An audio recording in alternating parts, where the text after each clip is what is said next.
There are over 3,000 ETFs in the US alone, and all of them are pitching you something different, whether that's dividends, high growth, bonds, you name it. Marketing is easy though. How do you know what is actually worth your money? In this video, I'm going to give you 7 things to look for when analyzing ETFs so you know that your money is going into a good fund and not something that is going to lose you money over the next few years. Starting right off the bat with the number one and honestly one of the most important, and that is the expense ratio. What the expense ratio tells you is how much the ETF provider is going to charge you over the course of a year for having your money invested in that fund. This fee gets deducted from the returns automatically, so you don't necessarily see it billed to your brokerage account, but nonetheless, it can have a massive impact on your cost to own over years, and especially if you plan to invest for decades, an expense ratio can add up quickly. Passively managed ETFs typically charge between 0.2% and down to the 0.05% level.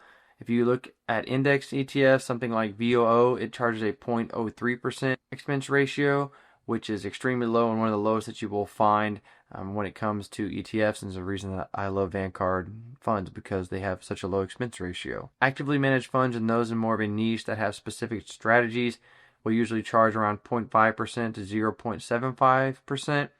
Once you get close to that 1% level, I would say to use some extra caution, because these fees will add up, and if you are paying for more performance or whatever that might be, make sure you are actually getting your money out of it and that is worth it long term, and that you are not paying to underperform the market. The second thing that you need to look at and understand is the holdings of the ETFs. You can pull up a fact sheet from the ETF provider and get all of this information summarized pretty quickly. Really what you're looking for here is to see how consolidated the holdings are.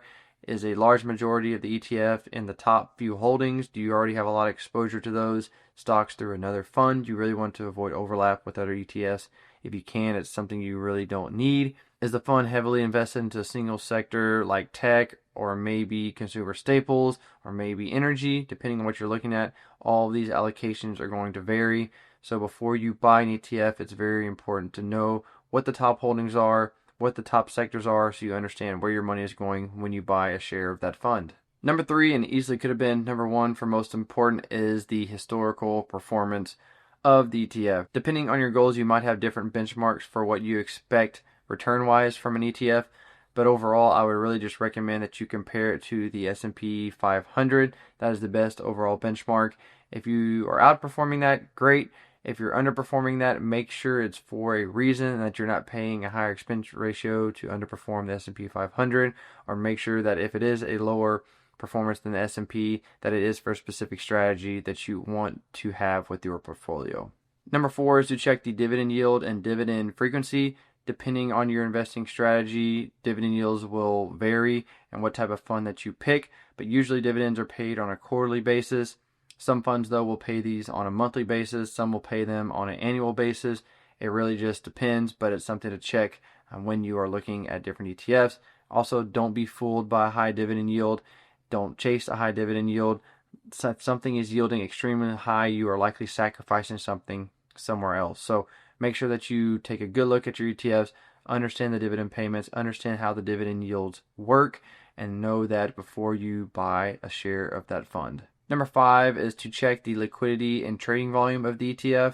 I like to see an average daily volume of at least 100,000 when looking at ETFs.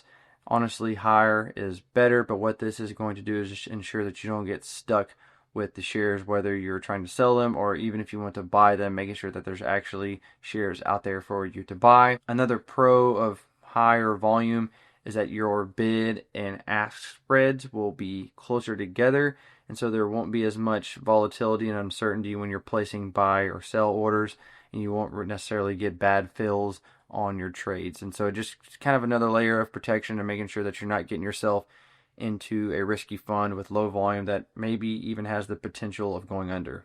And on the note of going under and making sure you're investing into a stable ETF is the next one, which is actually assets under management. This will often be shown as AUM on the fact sheet of an ETF, but basically this just tells you how much money is invested into that fund. So the more the better here, because the more people's money is going into it, the more successful it often is. Big AUM means more people invested, it means more money and less chance of the ETF actually going under and failing. Tiny funds with weak flows do have the risk of being liquidated and sold off. And so if you find an ETF that you like but it has a small AUM, make sure that you consider that risk before buying.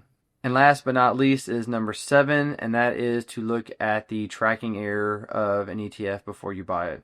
Tracking error measures how consistently an ETF tracks its benchmark. And so what this is going to tell you is how good a job the fund manager is doing with actually tracking its underlying index.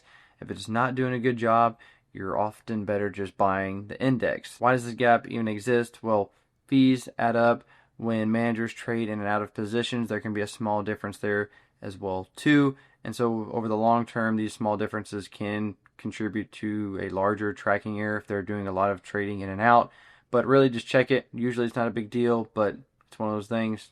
It takes 5 seconds to check the box and making sure that you're not getting yourself into trouble. And then to wrap all this up, I really wanted to give a few quick tips real quick. If you are looking at an ETF that has an extremely high yield and trades a lot of options for income, just be careful there. You're likely sacrificing some of your performance and your actual overall return over the long run. So that is something just to know, and make sure that you read on the summary of the ETF and compare its historical performance long term to something like the S&P 500. Secondly, is funds that really just have a massive weighting on 2 or 3 companies. The advantages of investing in an ETF is that your money is diversified into a number of different companies. And so, if you're buying an ETF and 80% of its holdings are in 2 stocks, you're likely better just going and buying those 2 stocks by yourself and not paying a manager's fee on them.